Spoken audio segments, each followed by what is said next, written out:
Good morning, welcome students. I Dr. H.S. Kumawat, Assistant Professor in ABST.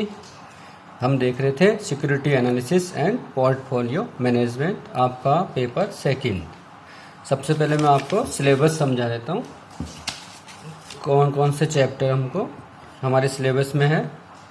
तो आप देखिए हमारे सिलेबस को 3 यूनिट्स में डिवाइड कर रखा है, unit first, unit second and unit third.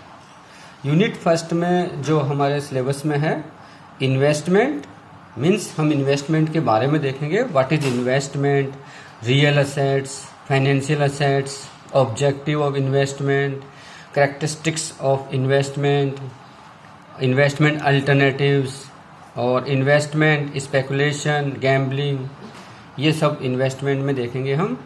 Mode, classification, scope and principles of portfolio management. What is the financial assets, उसमें देखेंगे डेरिवेटिव्स, शेयर मार्केट्स में होता है ये सब, option, futures and forward, swap, shares, debentures, innovative डेप्ट instruments. हम देखेंगे डेप्ट मार्केट होगा, उसमें आपके समझ में आएगा। डेप्ट मार्केट में कॉर्पोरेट डेप्ट होता है, मनी मार्केट होता है। इसी प्रकार ये भी हमारे सिलेबस में सिक्योरिटी मार्केट, या आपने बैंक बीओ में पढ़ा होगा। सिक्योरिटी मार्केट जो स्टॉक एक्सचेंज से रिलेटेड है, जिसमें प्राइमरी मार्केट होता है और सेकेंडरी मार्केट होता है। स्टॉक एक्सचेंज में ट्रेडिंग होती है ना, उसमें दे रखा है ये। फिर लिस्टिंग ऑफ सिक्योरिटीज, जैसे हमारे शेयर्स और डिबेंचर स्टॉक एक्सचेंज में लिस्ट करवाते हैं, उसको बोलते हैं listing of securities. Public issue, जब 2 तरह की कंपनी होती है, प्राइवेट कंपनी और पब्लिक कंपनी। तो जब पब्लिक कंपनी शेयर इशू करती है, प्रोस्पेक्टस इशू करती है और उसके थ्रू शेयर इशू करती है, पब्लिक से शेयर मनी रिसीव करती है, उसको बोलते हैं पब्लिक इशू। उसमें हम कंपनीज एक्ट 2013 का भी ध्यान रखना पड़ता है और सेबी गाइडलाइंस का भी ध्यान रखना पड़ता है। बुक बिल्डिंग, और ये दे रखा आपके OTCI, means OTC exchange of India, पूरा नाम है इसका, फुल फॉर्म है over the counter exchange of India. ये है मुंबई में। तो ये तो आपकी यूनिट फर्स्ट थी। Then unit second, unit second में दे रखा है डिपॉजिटरी सिस्टम। डिपॉजिटरी सिस्टम आपके बाद में सब समझ में आ जाएगा आपको। और फिर दे रखा है डीमेटेरियलाइजेशन, NSDL, CDSL, depository act 1996। Fundamental analysis, fundamental analysis में हम देखेंगे what is the fundamental analysis, economic analysis, economic forecasting, composite and diffusion indices, और टेक्निक्स देखेंगे, फोरकास्टिंग टेक्निक्स।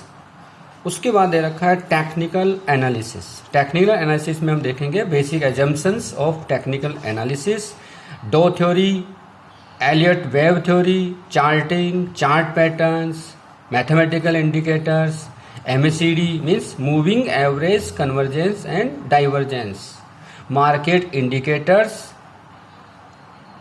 फिर हम दोनों का डिफरेंस देखेंगे, टेक्निकल एनालिसिस और फंडामेंटल एनालिसिस में क्या डिफरेंस होता है। और ये नेक्स्ट सिलेबस में various theories, there are so many theories, portfolio theory और है आर्बिट्रेट प्राइसिंग थ्योरी। तो ये सब धीरे धीरे आपके समझ में आ जाएगा। नेक्स्ट है एफिशिएंट मार्केट थ्योरी।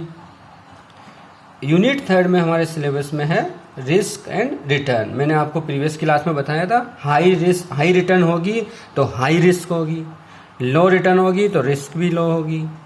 तो risk and return, portfolio analysis, various models, capital market theory, CAPM means full form होती है कैपिटल असेट प्राइसिंग मॉडल,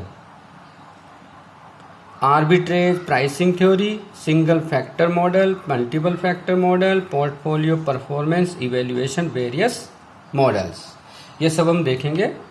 तो हम शुरू करते हैं यूनिट फर्स्ट में investment. What is the investment?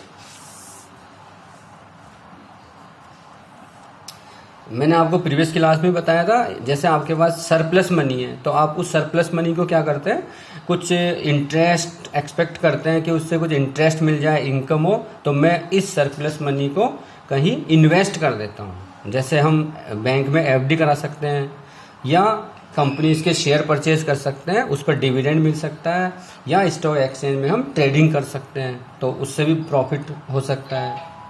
तो इसी प्रकार हम हर व्यक्ति ये चाहता है कि उसके पास जो सरप्लस मनी है उसको वो कहीं इन्वेस्ट करे, हो सकता है वो गोल्ड और सिल्वर परचेज कर सकता है ताकि फ्यूचर में उसको रिटर्न मिले, पर डिपेंड ऑन द रिस्क। तो हम देखते हैं व्हाट इज द इन्वेस्टमेंट।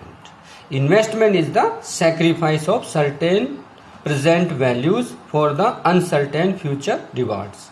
यानी अभी तो वो क्या करेगा, जो उसके पास मनी है उस सैक्रिफाइस करेगा, वह कहीं इन्वेस्ट करेगा। यदि वह चाहता तो कार परचेज कर लेता या और कुछ लग्जरी आइटम्स परचेज करता, उसकी बजाय वह सैक्रिफाइस कर रहा है और उस वैल्यू को कहीं ऐसी जगह इन्वेस्ट कर रहा है जिससे उसको फ्यूचर में रिटर्न मिले, कुछ रिवार्ड मिले। इन्वेस्टमेंट में be defined as an activity that commits funds in any financial or physical form in the present with an expectation of receiving additional return। सभी इन्वेस्टर ये चाहते हैं कि कुछ रिटर्न मिले उसको फ्यूचर में। This possibility of variation in the actual return is known as investment risk। तो every investment involve risk and return। कोई सा भी इन्वेस्टमेंट हो, शेयर मार्केट्स में हो या हम गोल्ड परचेज कर रहे हैं या कुछ, तो उसमें रिस्क और रिटर्न दोनों उसको इफेक्ट करते हैं।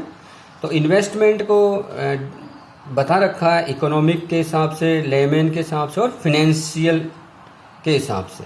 तो हम देखते हैं what is the investment. Financial के हिसाब से फिनेंशियल इन्वेस्टमेंट्स, तो financial investments are commitment of funds to derive income in form of, जो इनकम होगी वो या तो इंटरेस्ट होगा या डिविडेंड होगा, पेंशन बेनिफिट्स हो सकता है, या appreciation in the value of initial investment. जैसे हमने 50,000 इन्वेस्ट किया और हो सकता है वो फिर बाद में 52,000 हो जाए मनी, तो एप्रिसिएशन हो सकता है। Investment is concern with the management of an investor's wealth which is the sum of current income and the present value of all future incomes. Portfolio management में हमने देखा था उसमें थोड़ा सा कि उसके बाद जितनी अमाउंट है तो वो एक जगह इन्वेस्ट नहीं करता, डिफरेंट ऑप्शंस होते हैं उसमें, उसके पास इतने ऑप्शंस होते हैं कि वो उसको डिफरेंट ऑप्शन में इन्वेस्ट करता है। फॉर एग्जांपल 1 लाख रुपीज़ है और 20,000 की बैंक में एफडी करा देता है, 50,000 शेयर मार्केट में लगा देता है, बाकी का वो कुछ और परचेज कर लेता है। तो इट मीन्स उसने जो टोटल इन्वेस्ट किया उसको हम बोलते हैं पोर्टफोलियो। अब उसका वो मैनेजमेंट करता है कि कितना कितना कहाँ इन्वेस्ट करना है जिससे उसकी रिटर्न मैक्सिमम हो। तो वह फ्यूचर में चाहता है इंटरेस्ट हो, डिविडेंड हो, कोई बेनिफिट्स हो या एप्रिसिएशन हो इन द वैल्यू, ताकि उसकी इन्वेस्टर्स की क्या वेल्थ इंक्रीज हो जाए। So investors refers to financial assets. वह परचेज ऑफ शेयर्स कर सकता है, debentures, post office saving certificate, insurance policy ले सकता है। All are financial investments. Such investment generate financial assets.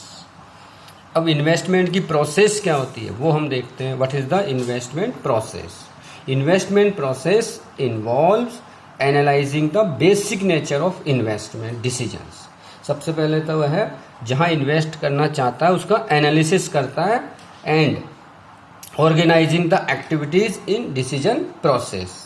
Investment process is govern by 2 factors, risk and return. मैंने बताया था आपको, हाई रिटर्न होगी तो हाई रिस्क होगी और कम रिटर्न होगी तो कम रिस्क होगी। जैसा यदि हम एफडी कराते हैं बैंक में तो इंटरेस्ट कम मिलता है तो रिस्क भी कम होगी, क्योंकि हमारी प्रिंसिपल अमाउंट सेफ है, इनिशियल इन्वेस्टमेंट हमारा सेफ है। Decision process has traditionally been divided into a 2-step process, security analysis and portfolio management.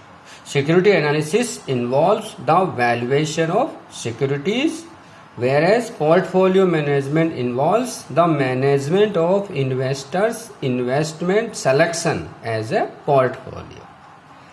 Thank you.